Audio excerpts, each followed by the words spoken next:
Magandang araw mga kaibigan. Pag-usapan natin ngayon ang response ni Attorney Vic Rodriguez doon sa remarks ng Pangulong Marcos Jr. na kung i-rule in favor ng Supreme Court, yung i-declare ng Supreme Court na unconstitutional ang 2025 budget. Ang sagot ng Pangulo is, we will shut down the government. We will shut down everything. I guess that's what they want. They want the government to cease working. So, matuloy yung kanilang mga destabilisasyon na ginagawa. So, indirectly, pinaparatangan ng Pangulong Marcos Jr. sina Attorney Vic, Congressman Ungab, dating Pangulong Duterte, na they are destabilizing the government. Kaya kung manalo ang petisyon na ifinail sa Korte Suprema, walang plan B ang Pangulo, i-shut down niya na ang gobyerno.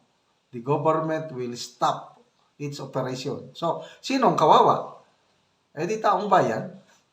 Okay, so ito yung official response ni Attorney Vic Rodriguez sa kanyang Facebook page. Sabi niya, on Marcos Jr.'s contingency, if the Supreme Court ruled in favor of the challenge against the national budget. So ito na yung dapat na. Ito yung suggestion ni Attorney Vic.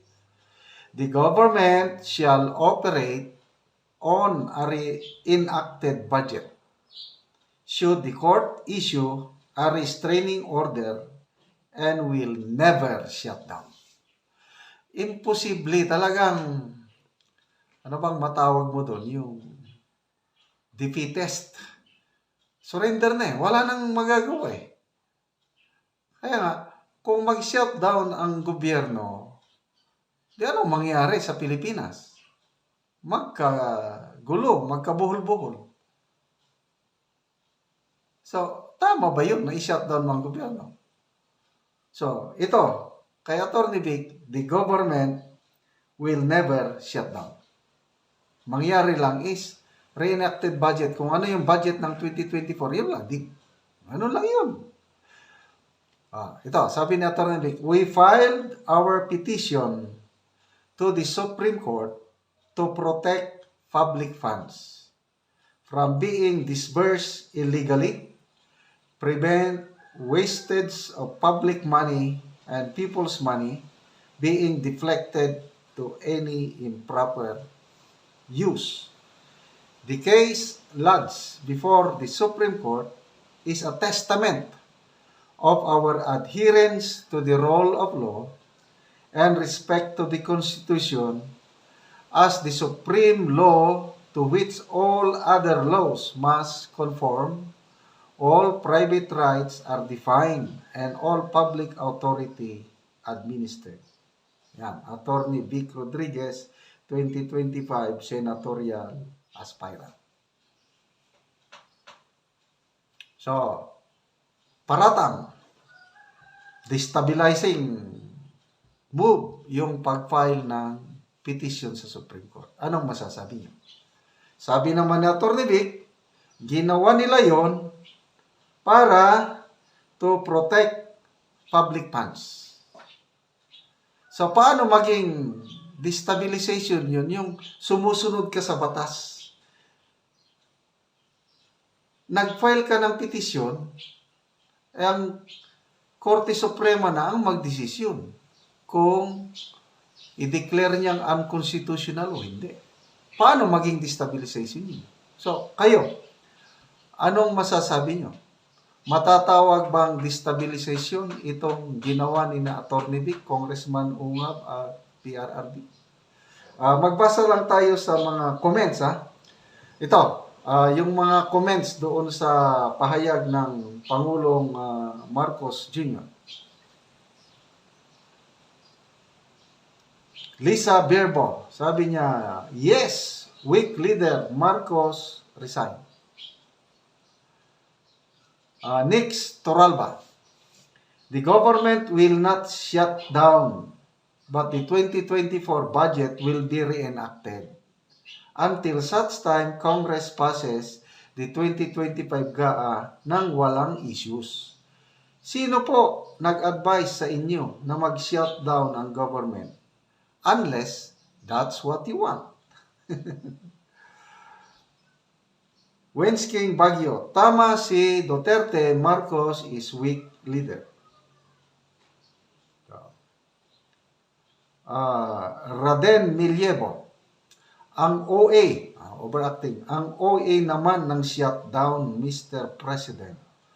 According to presidents, a reenacted budget will be implemented in the event of Supreme Court rules the GAA as unconstitutional. Di ba napakasimple lang naman? Reenacted budget? Bakit napunta sa government shutdown?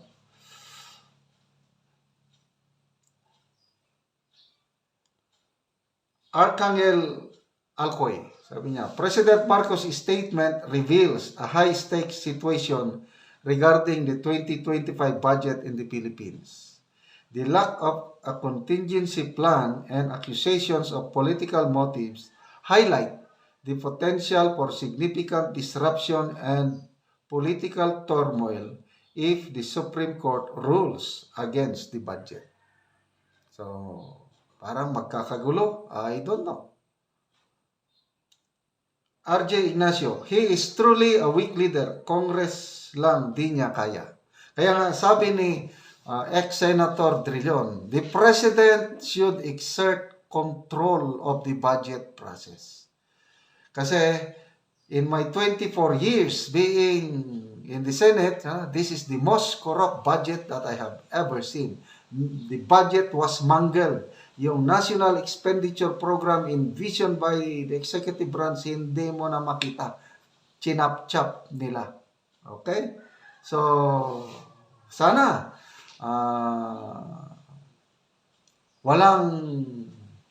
sana ang Supreme Court aksyonan na ito kaagad at kung ano ang desisyon ng Supreme Court, dapat both parties, kahit tayo, tanggapin kung anong desisyon ng Supreme Court. Ako, mataas pa rin ang tiwala ko sa Supreme Court. Basta aksyonan lang. Huwag lang, pabayaan lang na walang aksyon, nakatiwangwang matapos ang 2025, maraming aksyon. Wala, yan. Anyway, gusto ko kayong pasalamatan sa panunood nyo sa ating channel. Nakakatulong po tayo sa mga Talanding tribe. At kagabi, binisita ko yung mga tribo, yung mga bahay nila na bibigyan natin sila ng yero at pako para makapatayo ng bagong bahay or maka-repair sa mga sira-sirang bahay. Nagdala tayo ng blanket, ukay-ukay blanket, kasi napakalamig ang lugar. Panoorin nyo ang video na ito. Gabi mga kaibigan, ito na po yung pangatlong bahay na bisitahin natin. At magbigay tayo ng ukay-ukay na blankets dahil napakalamig. Nasa paanan tayo ng Mount Kitanglad, 1,400 meters above sea level. So, tingnan natin sila. Ayo! Mayong gabi! So, may tao. Ito na po, ipakita mo yung bahay. Mga butas-butas na. Day! Mayong gabi, musulot niya. Tanawon ako itong inyong balay. Asa namang mga buslot? Asa ang mga buslot, Treslin? Kinay? Nagatulo na na eh? Oh, sir. Pila inyong anak? Ako na, upat. Upat, dugangan pa ninyo. Kulang pag 8. Hindi na sa, sir. Naamoy habol? Naa, sir. Asa, dapit. Gusto nyong habol nga baga? Ang tagaan. Gawas mo tiri, gawas mo tanan, gawas. Sige, gawas tanan. Palitan ko kamog habol nga baga. Ayaw nga pa akay usan. Hindi, mas mayan tindog sila, tindog. Tindog po kita. Okay. Dili matang bata. Asa naman tong ubang bata? Ano kung isa sipo? Gawas day. Big? Kagadlo ka kay. Ato pang dito. Kita na ramang ka ni sir. Kana, oh. Ali na big. Oh, mana na kayong dalawa tag ko man nga habol.